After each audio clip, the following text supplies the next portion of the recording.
বিশ্ব রাজনীতির মানচিত্রে এক কম্পন ইতিহাস গড়ল ভারত। ওড়িশার আকাশ চিরে যে অগ্নিশিখা প্রজ্বলিত হলো তা কেবল ক্ষেপণাস্ত্র নয়, বরং এক নতুন সুপার পাওয়ারের পদধ্বনি।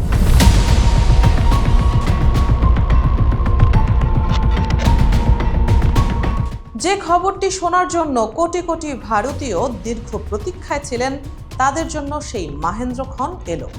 পরমাণু অস্ত্র বহনে সক্ষম ভারতের প্রথম 10,000 কিলোমিটার পাল্লার ICBM বা আন্তঃমহাদেশীয় ক্ষেপণাস্ত্রের সফল পরীক্ষা সম্পন্ন হয়েছে।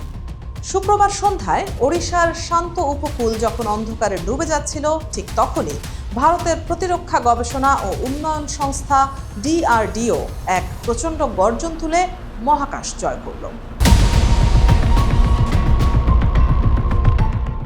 দ্য টাইমস অফ ইন্ডিয়া জানাচ্ছে, এই উৎক্ষেপণের মাধ্যমে ভারত এখন বিশ্বের এমন এক এলিট ক্লাবে প্রবেশ করলো যেখানে পা রাখার দুঃসাহস আগে মাত্র গুটি কয়েক দেশের ছিল।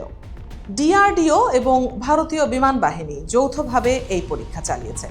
তবে এই মিশনের নামটিও বেশ রহস্যময়, ট্যাকটিক্যাল অ্যাডভান্সড রেঞ্জ অগমেন্টেশন বা TARA।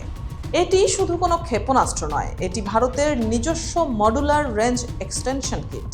সহজ কথায়, এটি সাধারণ বোমাকে এমন এক নিখুঁত অস্ত্রে পরিণত করে যা শত্রুর হৃৎপিণ্ডে আঘাত হানতে সক্ষম।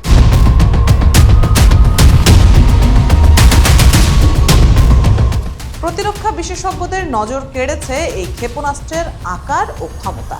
যদিও সরকারিভাবে একে অগ্নি 6 বলা হচ্ছে না, কিন্তু এর সক্ষমতা নিশ্চিতভাবেই ICBM বা ইন্টারকন্টিনেন্টাল ব্যালিস্টিক মিসাইল শ্রেণীর। প্রতিরক্ষা সূত্র বলছে, ভারত খুব শিগগিরই 10,000 কিলোমিটারের বেশি পাল্লার ক্ষেপণাস্ত্রের পরীক্ষা চালানোর পরিকল্পনা করছিল। আজকের এই সফল পরীক্ষাটি কি তবে সেই স্বপ্ন পূরণের প্রথম ধাপ? সম্প্রতি DRDO প্রধান সামির ভি কামাত এক সম্মেলনে বলেছিলেন, সরকার সবুজ সংকেত দিলেই আমরা অগ্নি 6 নিয়ে ঝাঁপিয়ে পড়তে প্রস্তুত। মনে হচ্ছে সেই নির্দেশ পৌঁছে গেছে সময় মতো। গত বুধবার বিজেপি একটি ইঙ্গিতপূর্ণ ভিডিও পোস্ট করেছিল X প্ল্যাটফর্মে। সেখানে বলা হয়েছিল 10,000 কিলোমিটার রেঞ্জ এবং MIRV প্রযুক্তিতে সাজানো হবে ভারতের ভবিষ্যতের ঢাল। দর্শক, এই মুহূর্ত থেকে পৃথিবীর মানচিত্র ভারতের নখদর্পণে। 10,000 কিলোমিটার মানে শুধু প্রতিবেশী শত্রু নয়, চাইলে আটলান্টিকের ওপারের দেশগুলোকেও লক্ষ্যবস্তু বানাতে পারবে ভারত। বর্তমানে কেবল যুক্তরাষ্ট্র, রাশিয়া, চীন এবং উত্তর কোরিয়ার কাছে 12,000 কিলোমিটারের বেশি পাল্লার ICBM প্রযুক্তি রয়েছে। সেই দুর্ভেদ্য প্রাচীর ভেঙে দিল ভারত। MIRV প্রযুক্তির অর্থ হলো একটি মাত্র ক্ষেপণাস্ত্র থেকে একাধিক পরমাণু বোমা পৃথক হয়ে আলাদা আলাদা লক্ষ্যবস্তুতে আঘাত হানবে, যা শত্রুর রাডার বা ডিফেন্স সিস্টেমের পক্ষে ধরা অসম্ভব। রাশিয়ার সারমাট কিংবা চীনের DF-41 এর সাথে এখন পাল্লা দেবে ভারতের দেশীয় প্রযুক্তি। এটি ভারতের নিরাপত্তার ইতিহাসে এক বড় মোড়।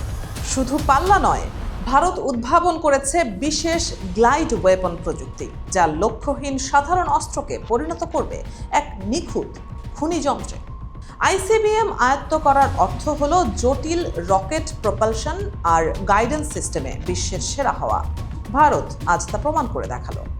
বায়ুমণ্ডলে পুনরায় প্রবেশের প্রযুক্তি বা রি-এন্ট্রি টেকনোলজিতে ভারত যে দক্ষতা দেখিয়েছে তা অনেক উন্নত দেশের কাছেও বিস্ময়ের বিষয়। বিশেষজ্ঞরা বলছেন, এটি মূলত সেকেন্ড স্ট্রাইক সক্ষমতা, অর্থাৎ কেউ ভারতকে আক্রমণ করার আগে 10 বার ভাববে, কারণ ভারতের পাল্টা জবাব হবে বিধ্বংসী। ওড়িশার সৈকত থেকে যে আগুনের ফুলকি উড়ে গেল তা কেবল মহাকাশে বিলীন হয়নি, তা জানান দিল ভারত এখন এক অদম্য সামরিক শক্তি। ভারতের এই সফলতায় আন্তর্জাতিক মহলে শুরু হয়েছে ব্যাপক জল্পনা। বিশেষ করে এশিয়ায় শক্তির ভারসাম্য যে পুরোপুরি ভারতের দিকে হেলে পড়েছে তা এখন স্পষ্ট। সুপার পাওয়ার হওয়ার দৌড়ে ভারত আজ আর পেছনে নেই। নিজস্ব প্রযুক্তিতে তৈরি এই মারণাস্ত্র ভারতকে এনে দিল বিশ্বমঞ্চের সামনের সারির চেয়ার। ঠিক সেখানে দাঁড়িয়েই পাকিস্তান কিংবা বাংলাদেশের মতো দেশগুলোর টেনশনও বাড়ল, কারণ প্রতিবেশী যখন বেশি শক্তিশালী হয় তখন নড়ে চড়ে বসা ছাড়া আর কোনো উপায় থাকে না।